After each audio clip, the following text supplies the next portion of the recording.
Welcome to Germany adventures மக்களே. இன்னைக்கு நம்ம 15 days 15 hours சேலஞ்ச் ஆரம்பிச்சு டே 10ங்க. ஸோ இது வரைக்கும் பார்த்தீங்கன்னா நம்ம ஃபுல்லாகவே வெறும் ரைடு மட்டும் தாங்க லோக்கல்லே ட்ரிப்ல எடுத்து பார்த்துருப்பீங்க. நம்ம இது வரைக்கும் ரெண்டல் பேக்கேஜ் எதுவுமே எடுக்கலாங்க. என்ன ரீசன் பார்த்தீங்கன்னா நம்ம வேற ஒரு ஆப்ல ட்ரிப்ல இருப்போம்.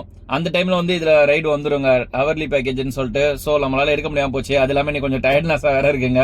ஏன்னா ஃபுல்லா வண்டி ஓட்டிட்டே இருக்கோம் இல்லைங்களா.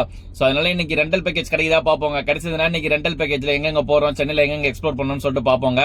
வாங்க போவோம். இப்படியே மார்னிங்ல இருந்து ஆஃப்டர்நூன் வரைக்குமே கொஞ்சம் நல்லா தாங்க போச்சு. ஈவினிங் டைம்லயும் கொஞ்சம் ஓரளவுக்கு போச்சுங்க. பட் ஈவினிங் மேல தாங்க பீக் ஹவுஸ் சொதப்பிருச்சுங்க. சரியாவே ரைடு நம்ம இது பண்ண முடியலங்க.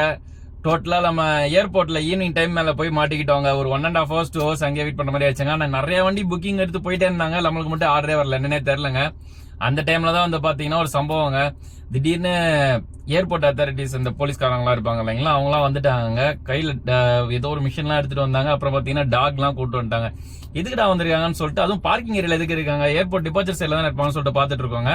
கடைசியில் வந்து பாத்தீங்கன்னா யாரோ ஒரு லக்கேஜ் தனியா விட்டுட்டு போயிருக்காங்க. அது ரொம்ப நேரமா அங்கேயே இருந்திருக்கு. சோ அதனால அங்க இருந்து இன்ஃபார்ம் பண்ணி டக்கு டக்குன்னு ஆளுங்க வந்துட்டாங்க. கொஞ்ச நேரத்துல பதட்டமாக்கிட்டாங்க.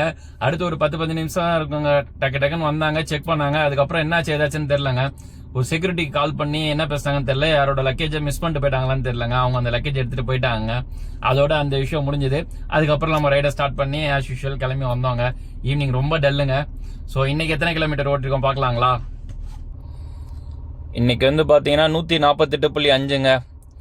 148 கிலோமீட்டர் ஓட்டிருக்கோங்க இன்னைக்கு.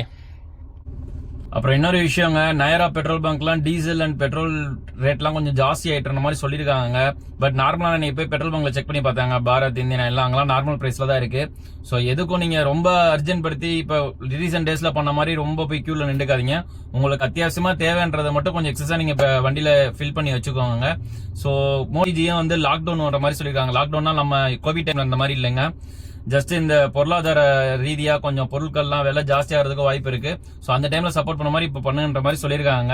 ஸோ எதுக்கும் முன்னெச்சரிக்கையா உங்களுக்கு தேவையான பொருட்கள் எல்லாமே வாங்கி வச்சுக்கோங்க. இது நீங்க உடனே போய் ரஷ் பண்ணி தேவையில்லாம ஒரு பேனிக் ஏற்படுத்திக்காதீங்க. ஜஸ்ட் அத்தியாவசியமா தேவையானது மட்டும் ஒரு எக்ஸஸா ஒரு 3 நாள் 4 நாளைக்கு தேவையான மாதிரி வாங்கி வச்சுக்கோங்க. இது மோஸ்ட்லி வந்து நெட்வொர்க் ரிலேட்டடா தான் அடிபடுன்ற மாதிரி சொல்றாங்க. நம்மளுக்கு கிடைக்கிற நெட் எல்லாமே கம்மியாகும் அப்படின்ற மாதிரி தான் சொல்றாங்க. பட் நம்ம ஆல்வேஸ் சேஃபா எப்பயுமே முன்னெச்சரிக்கையா இருக்கிறது நல்லது இல்லைங்களா. ஸோ அத்தியாவசியமா என்னென்ன தேவையோ அதெல்லாம் நீங்க கொஞ்சம் பண்ணி வச்சுக்கோங்க. எப்பயும் சொல்ற மாதிரி தாங்க, ஆல்வேஸ் சிரிச்ச முகமா இருங்க, நல்லதே நினைப்போங்க, நல்லதே நடக்குங்க.